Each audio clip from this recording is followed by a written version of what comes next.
between the US and Iran escalate as Iranian Foreign Minister Abbas Araghchi rejects the idea of direct negotiations with the United States.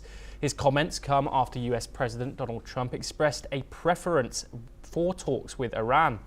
In a statement, Araghchi called direct talks meaningless, citing the US threat to use force and contradictory positions from its officials.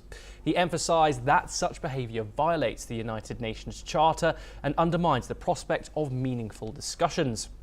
The exchange marks another chapter in the ongoing diplomatic standoff between the two nations.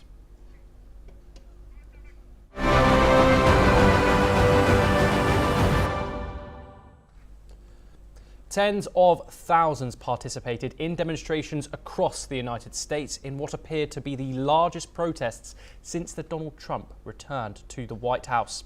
Under the banner "Hands Off," protests took place in over 1,000 cities, expressing opposition to the administration's policies on abortion, immigration, trade and civil liberties. In Washington, an estimated 20,000 people gathered on the National Mall, where speakers, including Representative Jamie Raskin, criticized what they described as authoritarian tactics. Similar sentiments were voiced in New York, Los Angeles, Houston and other major cities, with some protesters using terms such as fascist and lunatic to characterize the president's approach. Demonstrations were also held in European locations, including London and Berlin, reflecting broader global attention. The movement was supported by organisations such as Move On and Women's March, which described it as a response to what they see as threats to democracy and human rights. A common slogan repeated throughout the protests was "Hands off our freedoms, hands off our future." Here's what some of the protests in different parts of America had to say. I'm glad to see the number of people here because of all of the things that the Trump administration is doing, that an unelected official like Elon Musk is doing, mad about the things that are being taken away from the middle class of America and given to the very wealthy, and wanted to be here with my daughter, who I wanted to show her that you can stand up for what is right, and even when you're in Texas, you can support the things that are right, even if there's an awful lot of red around us.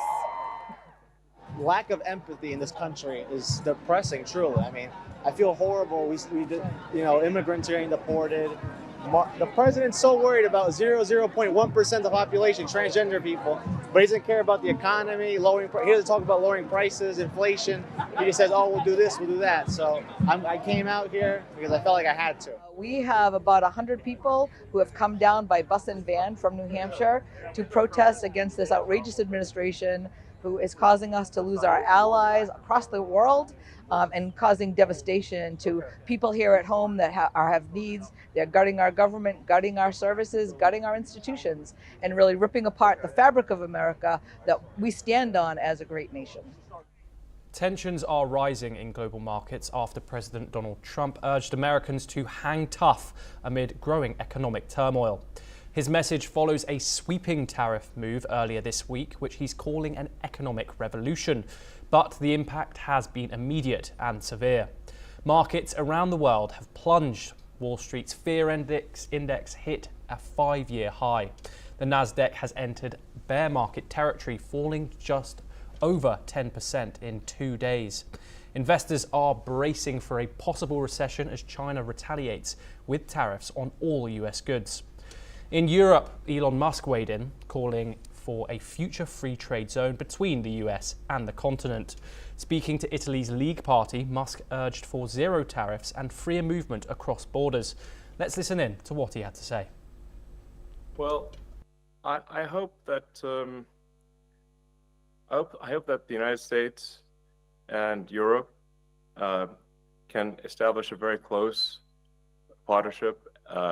We obviously are, there's an alliance already, but I'm hopeful that there can be a very close relationship with America and Europe.